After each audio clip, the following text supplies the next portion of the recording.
سید المرسلین خاتم النبیین رحمت للعالمین صلی اللہ تعالیٰ علیہ وآلہ وسلم کا فرمان ہے، 3 شخصوں پر خدا کی لعنت ہے۔ ایک وہ بندہ جو کسی قوم کا امام بنے، لوگ اسے پسند نہ کریں، امام بن جائے لوگ اسے پسند نہ کریں، خدا کی لعنت ہے ایسے بندے پر۔ فرمایا وہ اس عورت جو اس حال میں رات گزارے کہ اس کا شوہر اس سے ناراض ہو، اس پر خدا کی لعنت ہے۔ ایسی عورت جس نے شوہر کو ناراض کر لیا، ایسی عورت جو شوہر کی نافرمانی کے اندر، اور ایسی عورت جو اپنے آپ کو بڑی چتر چلاک سمجھ کے وہ یہ سمجھ رہی ہے کہ شاید میں شوہر پہ غالب آ گئی، اور شاید میں نے شوہر کو اپنی باتوں میں ایسا ول فریب اور دا دے کے اس کو نکما پاگل بنا کے بٹھا دیا، اور اس کو دبکے اور جھڑکیاں مار کے اور الٹی سیدھی دھمکیاں دے کے اس کو بلیک میل کر رہی ہے، اور اس کی کمزوریاں لوگوں کو بتانے کے لیے تلی ہوئی ہے۔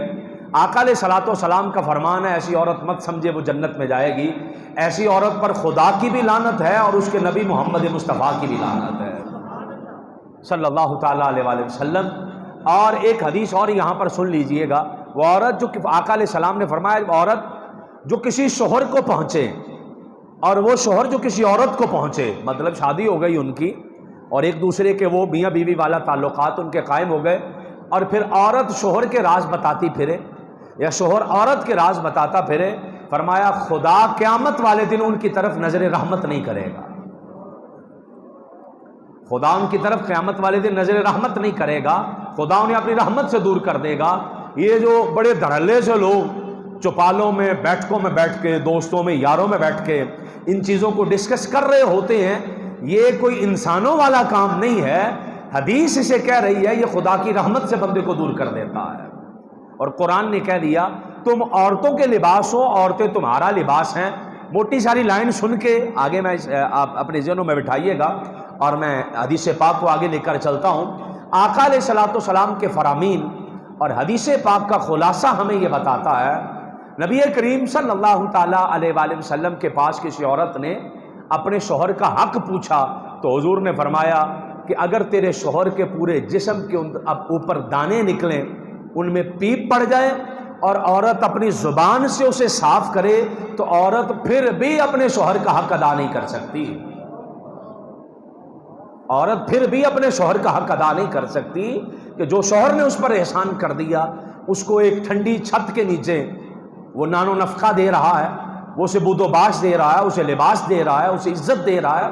اسے باوقار طریقے سے زندگی دے رہا ہے۔ جب ایک شوہر اپنے حسب استطاعت عورت کو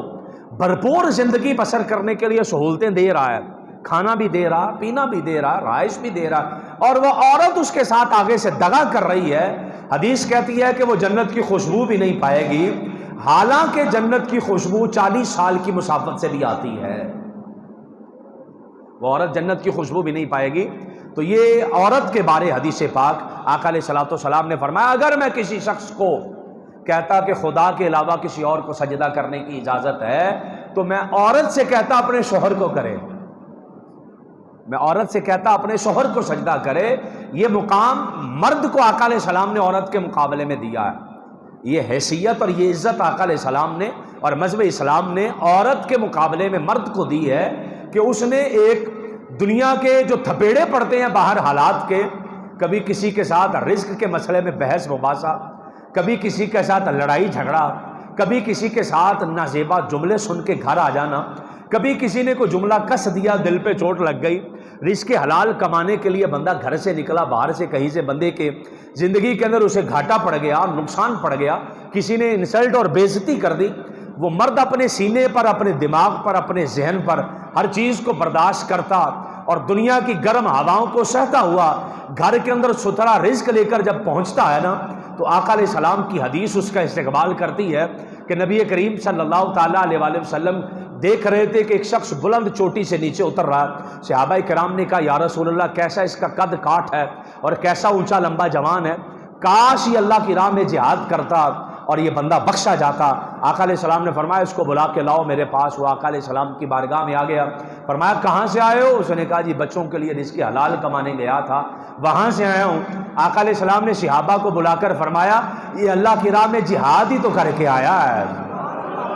جو بچوں کے لیے رزق حلال کما کے آیا ہے۔ تو رزق حلال کما کے جو بیوی اور بچوں کو دے رہا ہے، اور حدیث لیتے جائیے گا، آپ کو سکون ہوگا اس حدیث کی لائن کو سن کر۔ آقا نے فرمایا جس نے ایک لقمہ، ایک نوالا اپنی بیوی کو کھلایا، یعنی رزق حلال کما کے گھر لایا، اور اس کی بیوی، اس کے بچے نے، اس کی بیٹی نے، اس کی بہو نے، پوتے پوتی، نواسے نے کھایا، فرمایا اللہ اس ایک ایک نوالے کے بدلے صدقے کا ثواب عطا فرمائے گا۔ یہ حدیث پاک ہے۔ تو اس حدیث کے اندر فرمایا وہ عورت جو اس حال میں رات گزارے اس کا شوہر ناراض ہو، اس پر خدا کی بھی لعنت ہے، اس پر خدا کی لعنت ہے اس عورت پر کہ جس کا شوہر اس حالت میں رات گزار دے کہ وہ ناراض ہو۔ اور آقا علیہ الصلوۃ والسلام نے فرمایا ایسی عورت جنت کے قریب نہیں جائے گی۔ اور تیسرا شخص جس پر خدا کی لعنت فرمایا وہ شخص جو حی علی الصلاۃ حی علی الفلاح سنے مگر اس کا جواب نہ دے۔ اس کا جواب ایک تو زبان سے دینا ہوتا، جب اذان ہو رہی ہوتی ہے تو اس کو خاموشی سے سننا ہوتا، اس کے اندر باتیں کرنا منع ہو جاتی ہیں۔ علماء کرام نے یہ لکھا ہے کہ جو بندہ اذان کے ٹائم پہ گفتگو بند نہ کرے، ڈر ہے کہ مرتے وقت اس کا ایمان ہی نہ چھین لیا جائے، اذان کو خاموشی سے سنا جائے۔ ایک تو یہ، دوسرا جواب یہ کہ اذان سن کے اس کے بدلے میں نماز پڑھے، اس کا جواب یہ ہے کہ اس کے بدلے میں نماز قائم کی جائے۔ جو اذان تو سنے مگر اس کے بدلے میں جماعت قائم نہ کرے، فرمایا اس پر بھی خدا کی لعنت ہے۔